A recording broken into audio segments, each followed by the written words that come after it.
came into being. Just for those out there that are wondering. Now I know what you do for your research on game tech. You don't have to look up bifocals just to see what where it came from. The history of the bifocal. Nice. Yes. Flips it up. 9 of 10 shooting. And what I love with that interview with Darvin Prentice will be, look no further than Memphis and what Taylor Jenkins has done with that team. #2 seed in the West, great win over the Timberwolves last night. John Morant, that dunk was just, but just how quickly things have come together to win a championship in what his 3rd year after a couple of years. First year up 2 down in Orlando. With everything that happened, boycotting Game 5 of the Orlando Magic series. But both players who they brought here to Milwaukee, Vucevic gets the flush. But to coin an old French, it's been one of those kinds of years. What you're saying? Well, for some teams, who might not be playing anymore. A team like the Nets has been a lot of baby drama, mama.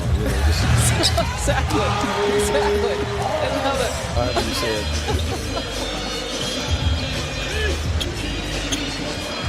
Dosunmu, he's gotten the start. Those are his first points. He was 0 for 4 before that shot. It happened for him. Nice little step to remove. Got the reach-in foul by West, and he has an and-one coming. Hadn't happened yet. So, I mean, this is Mo. He's a terrific draft pick. Youngster, 22 years old, 6'5", great defensive player on. Let's get it right back. Drew to Bobby. Those Bobby bifocals are looking good. Oh, they're looking good. Yeah, they are. And that's Bobby's first three-point make. I was just checking it out because he's not had a lot of success with those open looks. They're trying to draw a foul there on Giannis again. Bobby sizes it up for 3 and knocks it down once again from the corner. Nice job finding Bobby in that dead corner, shortest jumper on the floor. But defensively, Vucevic does a nice job. Bucks more. It's brilliant, and that's what that defense does, right, Marcus? It forces you to have to knock down a three-point shot with the defender running at you. And particular players to knock down that three-point shot. And know your personnel, so he's just struggling big time to knock down that open corner three-point shot. Well, we've talked about it. He's struggled even in the regular season for 3. That's Giannis just kind of pulling his way through. With just patience. I mean, 9 of the 11 here tonight. Drew finds West for 3.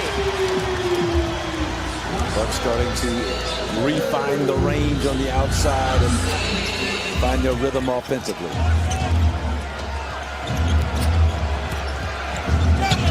Vucevic stays with it, finds Dosunmu. Gets Iowa's miss in the turnaround. Bucks lead to 20. Bobby steps into it. He's had the hot hand in the 3rd.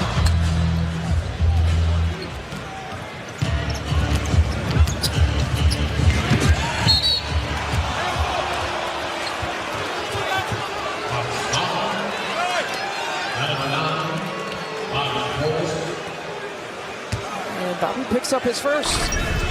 Bulls trying to get something going in transition, but Rosen going to initiate contact. He does so well to get himself normally one of the better guys in the league in terms of drawing fouls, getting to the free throw line. It hasn't been the case against the Bucks. Time for a quick word from Monday.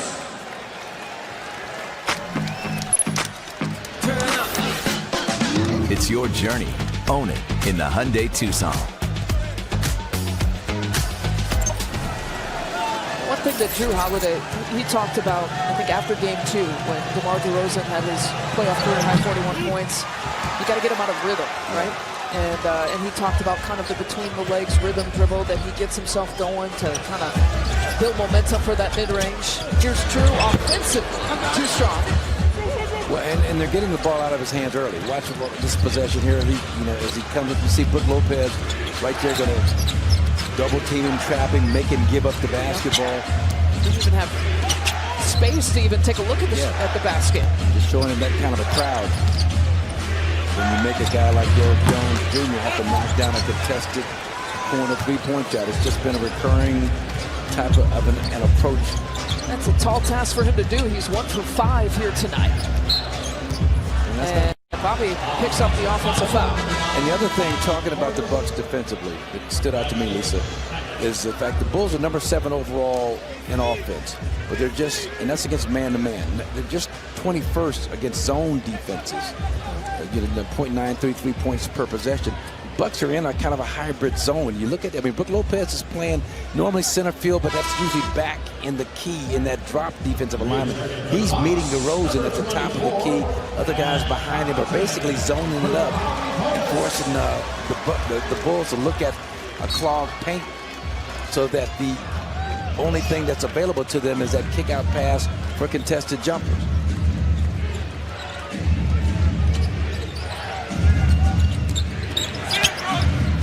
See how Brook comes over. It's basically a 2-3 zone that the Bucks are playing.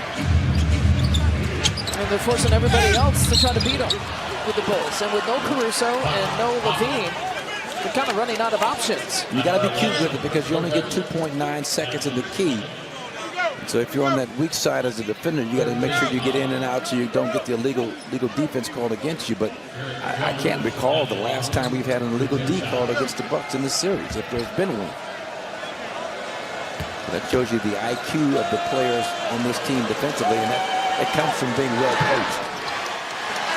DeRozan, too, by the way, Marcus, is a guy who's averaged 21 shot attempts in this series and has only shot it 7 times here so far tonight.